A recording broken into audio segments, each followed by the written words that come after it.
સુણીની અમતણી એમાં ભગવતી તું રેજે ભેરે દૈત વિદારણ દેવીઓ હવે માં તું કર જે મેર મોઢે બોલું માં તો મને હાચે નાનપણ સાંભળે હલકા ખાય ની મજા મને કડવી લાગે કાગડા માથી મોટું કોઈ નહીં ભલે હું એ જાળંદર કે જગદીશ સૌ કોઈ નમાવે શીશ જગતંબાયા ગણાલિયા એ તમે ઝૂલો તો તમને એ ઝુલાવું મોરી માં હૈયાનો બાંધ્યો છે હિચકો એ તમે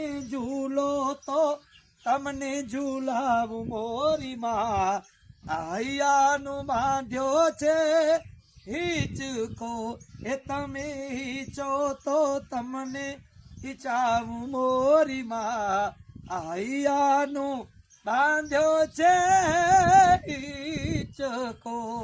મિત્રો તમે પણ તમારી જનેતાને આવા હિંચકા લઈ અને આવી રીતે જ એમને આનંદ આપજો। દુનિયામાં ગમે એટલા તીર્થ કરો, ગમે એટલી જાત્રાઓ કરો, ગમે એટલા પુણ્ય કરો, પણ તમારી જનેતા, તમારી જન્મ દેનારી જો રાજી હશે ને તો જ બધા તમારા કામ સફળ થશે। બાકી મિત્રો તમારી કુળદેવી પછી પહેલા તમારી જન્મ દેનારી માને આવી રીતે ખુશ રાખજો, રાજી રાખજો। જય ભગવતી, જય સોનબાઈ।